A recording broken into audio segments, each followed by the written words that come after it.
Amigos de TV Ciudad, es un gusto reencontrarnos a través de Capital Agropecuario. Comenzamos con el desarrollo de la información. El Instituto Plan Agropecuario, en forma bimensual, elabora un informe de carácter nacional, el cual es realizado por técnicos que recorren las diferentes zonas del país y trabajan en el campo. Cada regional del instituto es considerada en particular, obteniéndose datos que describen la situación agropecuaria del bimestre. El informe contempla aspectos climáticos, estado de las pasturas naturales, de las praderas y mejoramientos, estado de los vacunos, fundamentalmente del rodeo de cría, además de datos sanitarios, de ovinos, mercados y la agricultura en aquellas zonas donde este tipo de producción es importante. En realidad se ha cambiado bastante la situación, el exceso hídrico hoy es importante y eso lleva a que, que es importante el tema sobre todo de lombrices y de Saguaypé, ya que climatológicamente la humedad y la temperatura claramente favorecen la progresión de larvas en animales que los meses anteriores con el tema de la sequía han estado ciertamente confinados, sobre todo aquellos lugares que son los que daban forraje. Entonces, hoy nos encontramos en una situación bien diferente y de ahí que los productores van a tener que de alguna manera, o recomendamos controlar esa situación. Desde el punto de vista de la alimentación, seguramente empecemos a tener mejorías, no instantáneas, porque como siempre se dice, mientras el proceso de crecimiento del campo natural va a llevar su tiempo, de todas maneras, hoy al no tener frío, seguramente se empieza a recomponer la situación.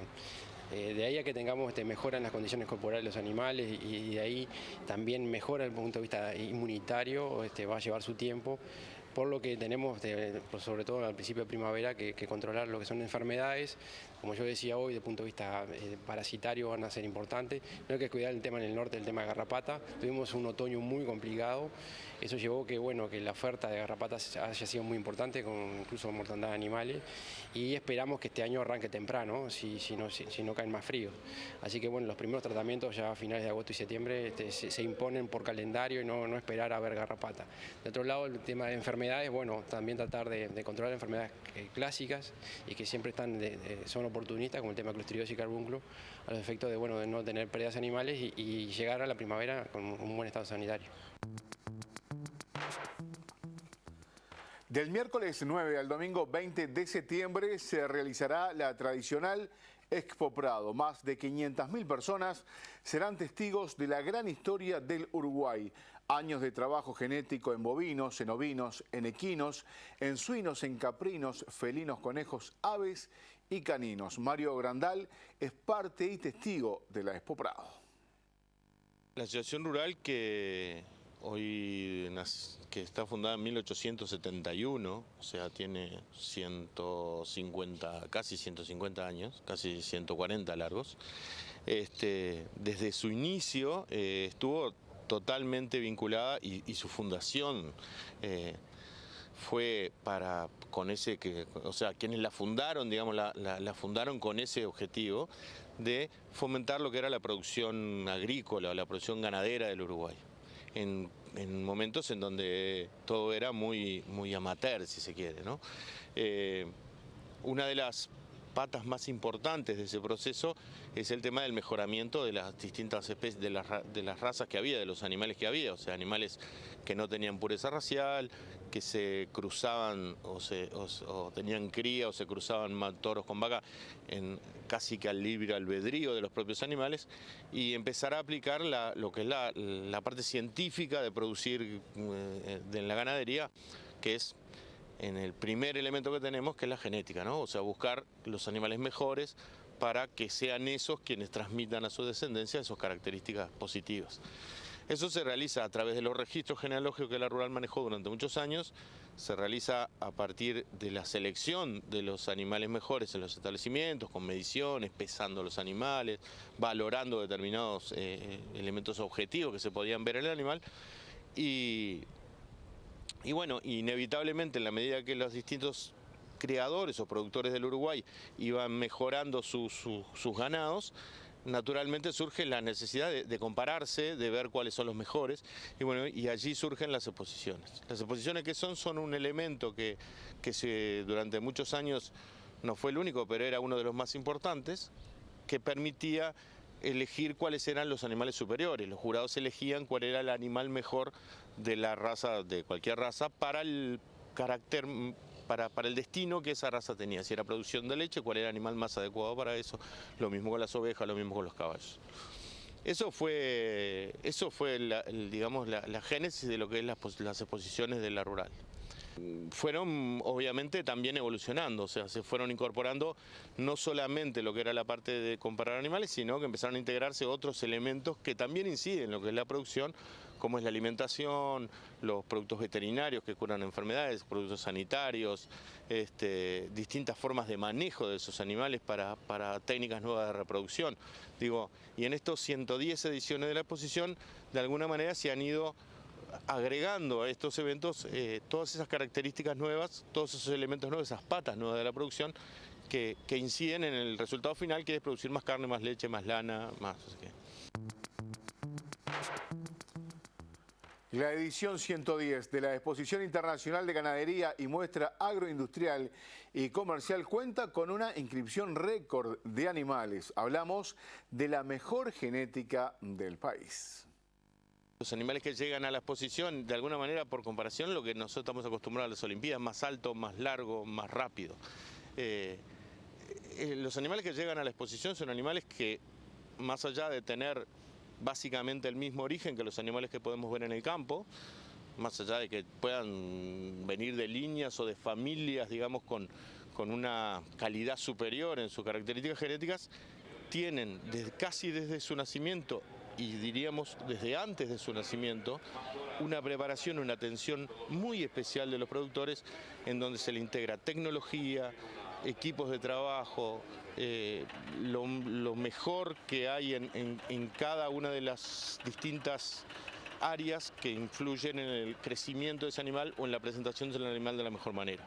La parte sanitaria, las enfermedades, la alimentación, los mejores suplementos nutricionales, lo que son el entrenamiento, por ejemplo, en los caballos, el entrenamiento como un atleta de élite, o sea, el caballo no llega como es normalmente, o sea, requiere quizás de años para poder presentarse en la pista del Prado. De pronto ese caballo tiene años de doma y después de amance y después de preparación física para llegar en las mejores condiciones, las condiciones más de poder cumplir de la manera mejor sus objetivos. Y bueno, el trabajo de toda esa gente, del productor, del criador, del veterinario, del asesor, del nutricionista, pretende poner al animal en la pista y que el día de la competencia sea el mejor día para que ese animal demuestre de la mejor manera todo lo que tiene para producir. ¿Y con qué infraestructura encuentra acá en el Prado? Viene de lugar de privilegio a otro lugar también como es el Prado, ¿no? Y aquí tratamos de reproducir de la mejor manera esas condiciones que sabemos que estos animales traen. Siempre estos eventos tan multitudinarios como la exposición del Prado, que integra, que no es solamente la parte ganadera, sino que implica un montón de rubros más que están girando alrededor y que funcionan, muchísimo público, son ambientes muy estresantes para esos animales porque son totalmente diferentes a lo que ellos están acostumbrados a vivir. Tienen que venir a ruidos que no conocen, a convivir en espacios más pequeños que los que normalmente están, con animales que no conocen, que son extraños para él, más allá que sean de su misma especie, son animales extraños, a tomar un agua que no es la que toman en su establecimiento, a no pastar libremente, sino estar confinado, a ruidos que no está acostumbrado a sentir. Digo, hay una serie de elementos que también van a repercutir en el resultado final, que es la presentación en la pista o el concurso de producción o la prueba funcional. Entonces, en la Asociación Rural hacemos lo posible para que esas condiciones de estrés o que pueden limitar la presentación de los animales se minimicen y que el productor realmente que trabajó tanto tiempo y que ha hecho tanta inversión, no solamente en dinero, sino en cariño, en trabajo, en mucha vida de mucha gente, porque no solamente el patrón, es el peón y es la familia del peón y la familia del capataz y todos aquellos que han puesto, que de alguna manera no pierdan el resultado de ese trabajo porque hay un box que no está en condiciones o porque el galpón se llueve o porque el agua no es de buena calidad, ¿no? Vamos a cambiar de tema, aunque reiteramos que la Expo Prado estará comenzando el miércoles 9 de septiembre y se extenderá hasta el próximo 20 del mismo mes. Recién decíamos, los granos son fuertes generadores de empleo. La soja mostró el potencial de la oleaginosa como un fuerte generadora de empleo porque para producirla demanda servicios y productos por más de 600 millones de dólares. Hay un alto valor agregado, son 400 millones de dólares a nivel de chacras. Por cada 100 dólares de soja que se vuelcan a la exportación, hay 68 que son valor agregado generado en nuestro país.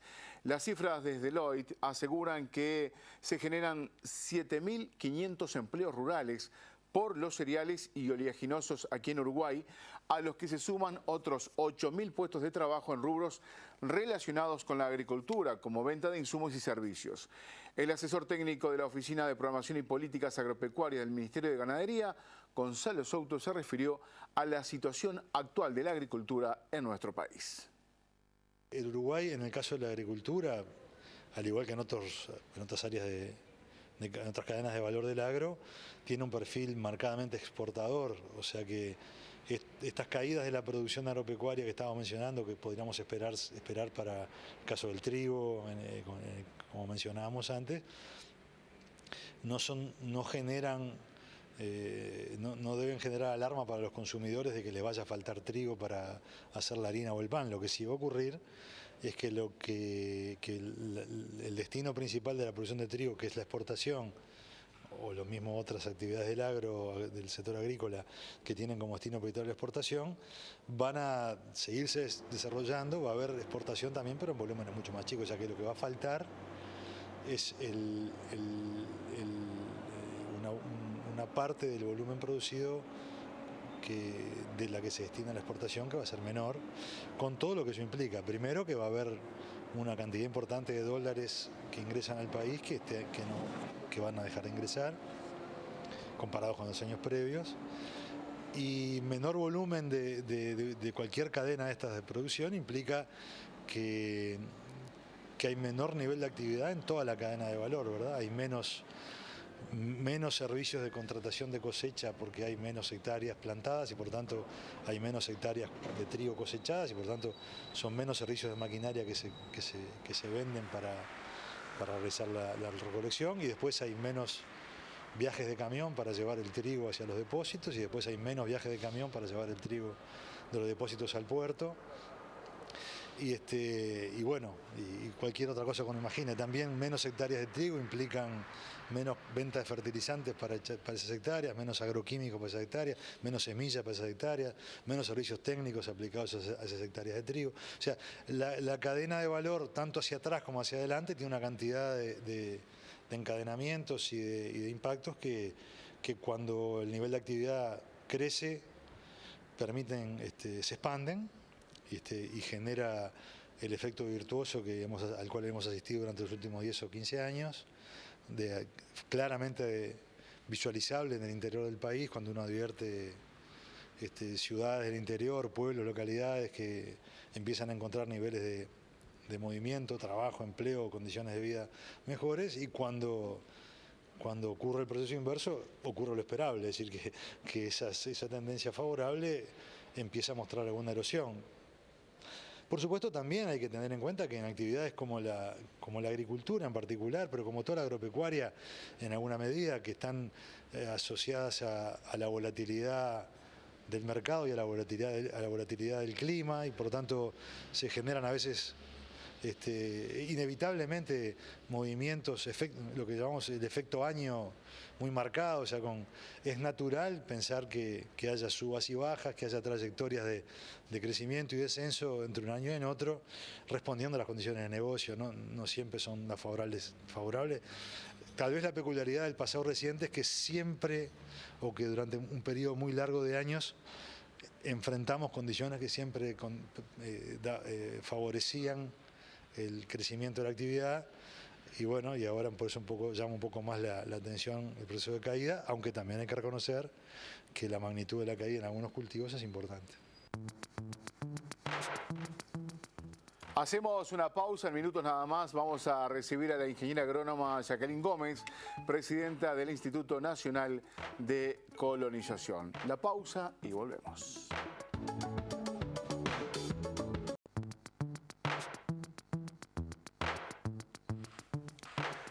Seguimos en Capital Agropecuario y lo decíamos antes de la pausa, es un gusto realmente convocar a la presidenta del Instituto Nacional de Colonización, Jacqueline Gómez. Gracias por estar aquí en TV Ciudad para explicar un poco más de qué se trata esto del Instituto de Colonización. Cómo no, muchísimas gracias. Para el Instituto es un honor y siempre estamos dispuestos a poder comunicar sobre lo que hacemos y el rol que cumple en la sociedad el Instituto Nacional de Colonización. En un año muy especial además, ¿no? Sí, 200 años del Reglamento de Tierras, artiguista. El 10 de septiembre se cumple 200 años del reglamento que nosotros entendemos que da origen a todo lo que es la política de tierras y la esencia, la concepción ideológica del proceso de distribución de tierras a los sectores más vulnerables, que es el rol que el Instituto Nacional de Colonización tiene a partir de las definiciones que a partir de la propia ley 11.029, que es el marco que la crea. Pero también en estos últimos años hemos profundizado en el enfoque de trabajo y la población que nos parece que es necesario atender y hemos priorizado a los sectores más vulnerables del medio rural. A partir del 2005 la definición política ha sido que la población objetivo es los productores familiares y los asalariados rurales que tienen dificultades de acceso y que si no existiese una política pública de acceso a la tierra a través del Instituto Nacional de Colonización no sería posible que estuviesen cambiando su situación de escala de producción, tener una unidad, digamos, mínima que les permita llevar adelante su proyecto de vida y su proyecto productivo, pero también generar algunas herramientas alternativas, digamos, a la explotación individual, que muchas veces los procesos de organización de la propia gente ha llevado a que hemos hecho un esfuerzo importante por trabajar en experiencias colectivas. ¿Cuántos colonos hay en Uruguay y quiénes acceden a ser colonos? Más de 5.100 colonos en distintas formas, en emprendimientos individuales y colectivos, y muchos de ellos combinan ambas cosas, ¿no? O sea, manejan determinados recursos individuales y aparte manejan áreas de producción colectiva. Estamos hablando de más de 20.000 personas vinculadas al medio rural que viven en las tierras del Instituto de Colonización y desarrollan su vida y generan, digamos, riqueza a través de su trabajo. En un país donde tenemos un 5.3% de población rural, o sea, un nivel bien bajo de población. Hay más de 312 colonias en todo el país, en los 18 departamentos estamos presentes, en Montevideo hay pequeños acuerdos, pero en general no tenemos una presencia importante, y más de 600.000 hectáreas afectadas a la ley de colonización. En realidad se podría decir que el instituto es el mayor propietario de tierras en términos generales. Quizás capaz que es importante definir el rol que le ocupan a las tierras del instituto, ¿no? Las tierras del Instituto Nacional de Colonización son para producir, sin ninguna duda, para que se puedan desarrollar los sectores más vulnerables del medio rural, el proyecto de vida, porque pretendemos la erradicación de la gente en el medio rural, pretendemos la organización en esos espacios, construir las redes sociales necesarias para que la gente tenga el acceso al conjunto de servicios, la luz, el agua, la escuela pública, la salud, ¿no? O sea, construir estructura agraria que permita la permanencia de la gente del medio rural. O sea que una de las obligaciones es la residencia, la generación de procesos productivos, o sea, que lleven adelante un proceso productivo, las tierras del instituto son para producir, y que lleven un proceso productivo que sea sustentable en el largo plazo, que cuide los recursos naturales, que genere riqueza, digamos, para el país y que aporte a la generación del PBI agropecuario, que es tan importante para la economía uruguaya. Ser colonos es una forma de vida. Ser colonos, por lo general, viene de ser hijo de colonos. ¿O se está dando esa nueva generación de gente que quiere insertarse en el campo y trabajar en el campo? Primero, en general, la gente que accede al instituto son productores familiares que tienen algunas dificultades de escala, o sea que les falta superficie para poder llevar adelante un proyecto productivo que le permita generar un ingreso decoroso. O que en realidad tienen dificultades en la tenencia. Para darles un ejemplo, en la lechería, más del 50% de los productores lecheros son arrendatarios. Claro. Y es un sistema de producción que requiere una inversión importante, conocimientos, capacidades, que la inestabilidad en la tenencia de la tierra genera algunas fragilidades, y el Instituto ha hecho una política bien concreta hacia la lechería de arrendar a lecheros para que puedan mantener y tener una estabilidad en el largo plazo. También los asalariados rurales son beneficiarios de las políticas del Instituto, y muchas veces los asalariados rurales han encontrado el mejor lugar para desarrollar ese proyecto productivo en experiencias colectivas. Existen también muchos colonos que son hijos de colonos, ¿no? Eso me parece que es una cosa relevante, y creo que cuando el colono, cuando se da el proceso de cambio de generaciones en las familias, o sea que el colono arrendatario deja la actividad, que se jubila, y existe un familiar, un hijo o hija, ¿no? que esté en condiciones de llevar adelante el proceso productivo y que tenga el perfil colono, esa transferencia de padre a hijo es un proceso administrativo, de una transferencia directa, ¿no? Eso ocurre, o sea que la estabilidad en el acceso a la tierra, en las familias que tienen vinculación y como principal ingreso el medio de producción, da una estabilidad muy grande. Y qué difícil es hoy en día el tema de recambio generacional, ¿no? No, es un tema bien complicado, ¿no? Claro, las tierras del instituto no son distintas a otras tierras, a la realidad de la producción familiar, que es algo bastante... Y en general los colonos son productores familiares. Claro. El relevo general es un tema que también tenemos que hacer un esfuerzo, y tenemos algunos ámbitos de trabajo interinstitucionales con el Ministerio de Ganadería, con el Plan Agropecuario, con otro conjunto de instituciones, buscando una respuesta, porque eso también hace a la continuidad en el largo plazo de la producción familiar. Claro. Y eso ha sido determinante, así como también ha sido determinante trabajar sobre la igualdad de derechos entre hombres y mujeres. En ese marco, el Instituto de Colonización en el 2014 tomó la decisión, el directorio del instituto, de hacer adjudicatarios a la tierra a los integrantes de la pareja y no a uno solo de ellos. ¿Cuánta tierra tiene el instituto? Ha cambiado mucho en los últimos, del 2010 en adelante. Ha habido un cambio importante. Hoy, bajo la ley de colonización, hay más de 600.000 hectáreas. En los últimos 10 años, o sea, del 2005 acá, se adquirieron 100.000 hectáreas. El Instituto de Colonización tiene 67 años de historia, y en estos últimos 10 años compramos más del 25% de las tierras que son adjudicadas en arrendamiento. O sea, la definición política de la importancia de que el Instituto de Colonización sea una herramienta que realmente dé respuesta a la demanda de tierra de los sectores más vulnerables, a los productores familiares, a los asalariados, se vio reflejada en que al propio instituto se le transfirieron los recursos necesarios para poder llevar adelante la política de tierras, ¿no? Claro. También es importante recordar que en el 2000 estuvo a punto de ser cerrada como institución. En ese periodo se compraron 45 hectáreas, para dar un ejemplo, y cerramos la gestión anterior en el 2010-2014 comprando más de 55.000 hectáreas en una administración. La definición política fue acompañada de los recursos necesarios para poder llevar adelante la distribución de tierra, que nosotros entendemos que sin ninguna duda es una política de distribución de riqueza.